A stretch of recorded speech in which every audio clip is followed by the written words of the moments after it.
term world class, what do you think of? Maybe it's great places, great entertainment, great athletes, all performing at their peak. Usually, you don't think of government. But maybe you should. I mean, after all, your tax dollars pay for all this government, right? Shouldn't we expect it to be run properly by people with integrity? Of course we should. So how do you judge a government? It's not what the pundits say. I mean, how do you really judge a local government? Well, you can start with how it handles your money. How's it being spent? Is it spending cash for needed infrastructure, or is it borrowing? A lot. How about its credit ratings, customer service? In other words, are you getting a good return on your investment? Our fiscal management sets the tone and creates a backdrop to allow us to provide the best services that we can. This discipline allows us not to focus on worrying about fiscal stability, but to really focus on what matters, which is providing world-class service. Providing excellent customer service is always my #1 priority. Every point of contact with the community is my opportunity to provide excellent customer service and leave a lasting impression. So let's take a look at this local government, the County of San Diego. 4,200 square miles, 17,000 employees serving more than 3 million people. We have a board of supervisors, a chief administrative officer, and 5 groups. We use a general management system that starts with strategic and operational planning. We track what we spend and make sure everything is threaded throughout the organization, vital to the success of Live Well San Diego, our 10-year plan for improving the health and safety of the entire region so we can all thrive. That threading is big. Each group knows what the others are doing and how each is spending its money. No secrets, no surprises. All the groups work together on our 3 strategic initiatives: promoting healthy families, safe communities, and sustainable environments. That teamwork is in our DNA. So let's take a look at that first initiative, promoting healthy families. Healthy Families is about people coming together to improve the health of our families. It's about improving the health of children, and it's about improving the health of San Diegan families and communities in a way that we can measure it. It's a way that we can focus on celebrating its success. It's really a way about San Diegans coming together for San Diegans. This past year, our Farm and Home Advisor helped educate hundreds of low-income families on nutrition and food safety. We work with schools to promote BMI toolkits and work to get more fresh fruits and vegetables to kids and to cut back on sodium.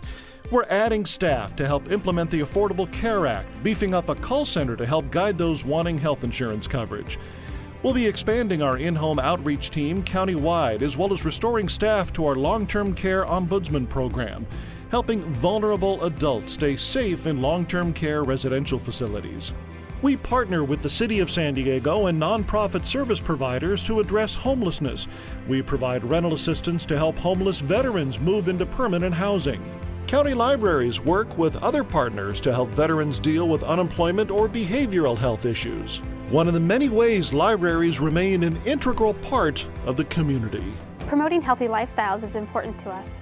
Last year we hosted over 2,600 health and wellness classes, which ranged from yoga to Zumba, healthy cooking classes, and mental health classes. We keep promoting farmers markets, emphasizing the benefits of eating local produce. We inspect thousands of restaurants and food trucks to make sure they follow the rules on safe food handling. We go after mosquitoes that could be carrying West Nile virus. This past year, helicopters treated nearly 9,000 acres of land. We educated 8,000 kids on West Nile and other environmental hazards at schools throughout the year. We'll keep promoting track trails where electronics and exercise and the environment all come together to help keep us all healthy. Through a series of brochure-led adventures, families can go out on the trail and experience outdoors together, and then they can choose when they get home to log those hikes online at the Kids and Parks website. When you take a look at our parks, it provides a wonderful experience for our visitors and residents to get outdoors and be active. It's about promoting locally grown fruits and vegetables, whether it's through our community and school gardens or our farmers markets. Promoting healthy families extends to those with challenging pasts. We put more high-risk adult offenders into programs to learn new work skills, with a goal of leading to more stable family lives, and intervention services to cut down on the chance they'll wind up back in custody. We'll continue to embrace our Knowledge Integration Program, or KIP, to make sure all services offered are used and nothing is duplicated, taking care of the young and not so young. We're going to make sure in our adoptions program, particularly our Exceptional Families Initiative, that we ensure that no child is left behind without a loving adoptive home. Another major initiative for us is going to be around our behavioral health system, where we're going to be focusing on our programs across the entire mental health delivery system in the county and in the community, ensuring that we link people to services, making sure that people are achieving their optimum health and sense of well-being. And finally, it means promoting a healthy workforce. We encourage healthy behaviors, offering employees wellness classes, blood pressure screenings, flu shots, videos on wellness, everything from exercise to nutrition. Why do we do this? We do this because we care. We care about the health of our employees. Another way we set the example as a regional leader. Our second initiative is Safe Communities. Like with Healthy Families, it's all about teamwork. The key to public safety is that all the public safety agencies working closely together in partnership. That includes the sheriff, district attorney, public defender, and probation departments, along with the court, all working together towards a common goal of improving safety within our community. We manage the state's transferring custody of inmates to counties through AB 109. But looking ahead, we're also rethinking how we do jails in the first place. Our new reentry facility at the East Mesa Jail will be open soon. It'll help offenders get back on track and be successful. Construction of the new women's detention facility in Santee is on schedule, with the first phase opening this summer. And we're setting aside tens of millions of dollars for a new crime lab. The district attorney works with local law enforcement as well as community organizations to crack down on human trafficking and to help victims. A growing problem with the number of criminal cases skyrocketing in just the past 4 years. It's alarming because the opposing gangs are going to our schools, where the average age is 13, to pimp and prostitute young girls everywhere in San Diego County and making a lot of money at it. Technology is big. Our information-led policing program helped reduce overall crime 5% in areas patrolled by the Sheriff's Department. We'll continue to focus on getting prolific offenders off the street. In today's environment, using information-led policing, it is critical to provide timely and accurate information to first responders as well as our law enforcement partners. Mobile technology such as iPads, tablets, and smartphones enable us to provide or share information from numerous law enforcement databases in a secure fashion, anytime deputies may need it. Mobile technology saves time and money now that deputies or investigators can quickly identify subjects and have an in-depth understanding of their criminal history while still in the field. The Office of Emergency Services is putting together a disaster preparedness curriculum for schools. 37,000 fourth graders will learn about preparedness and self-sufficiency, and it will align with the new Common Core standards. Our emergency mobile app is more popular than ever, with another 10,000 users signing up in the past year.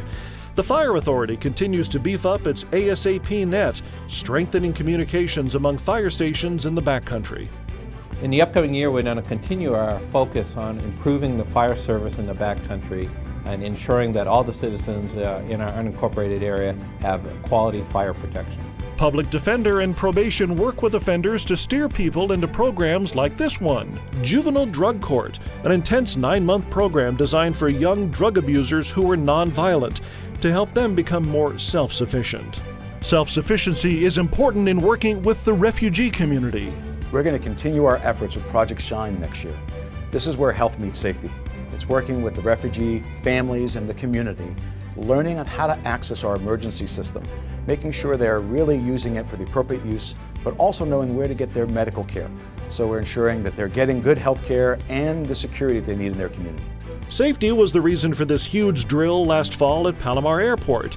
The FAA requires it every 3 years to make sure first responders are prepared. Making sure structures are safe is the reason for building permits.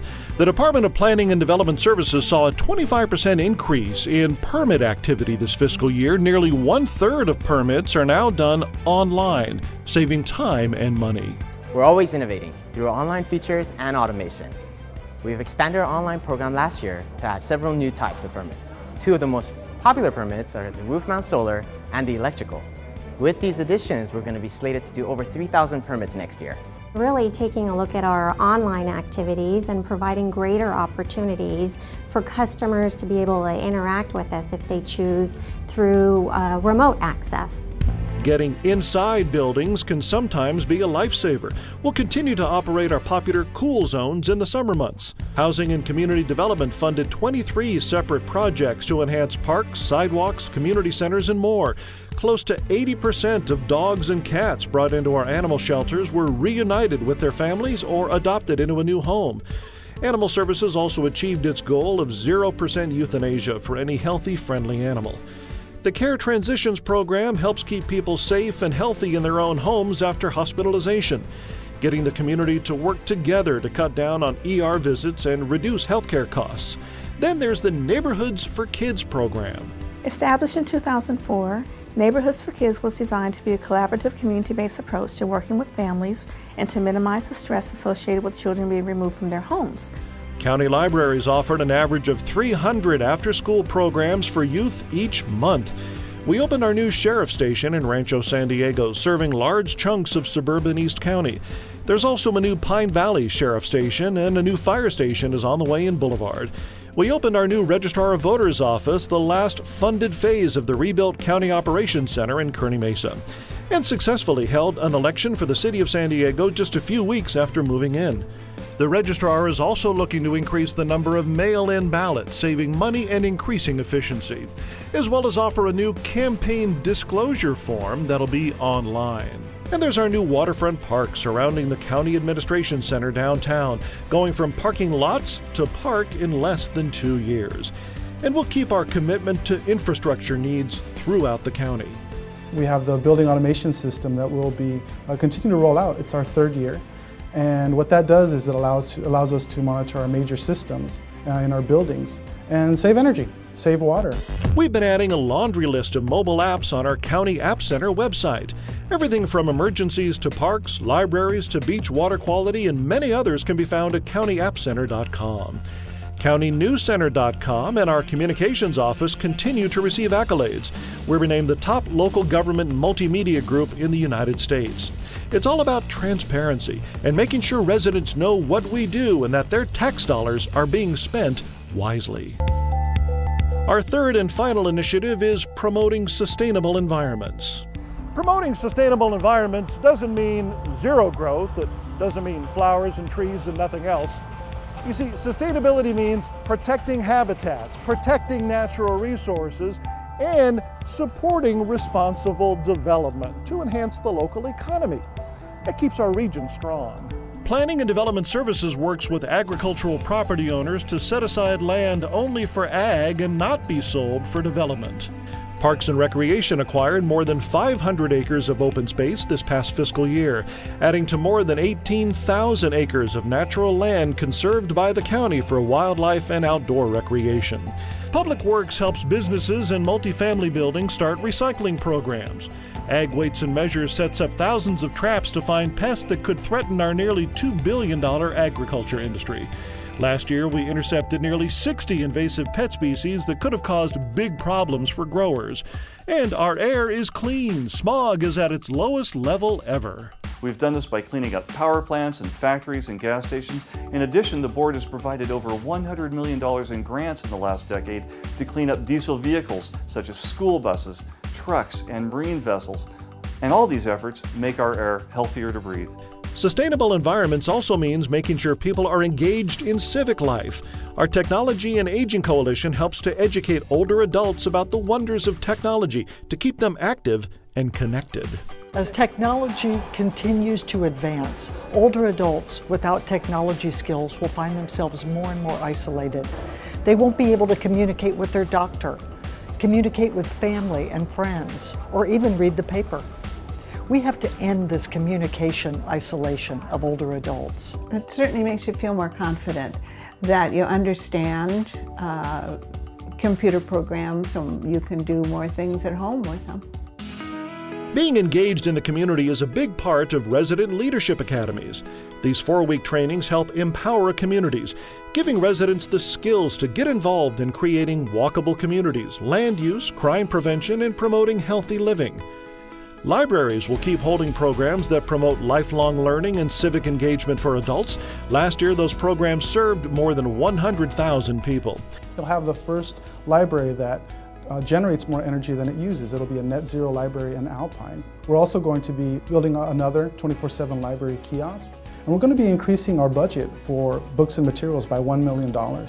We'll also see a new library branch in Imperial Beach, and soon construction will start on a library in Borrego Springs. And look for major projects to improve San Vicente Road in Ramona and Bear Valley Parkway in Escondido. So we're going to have about 240 recreational programs for youth, adults, and seniors.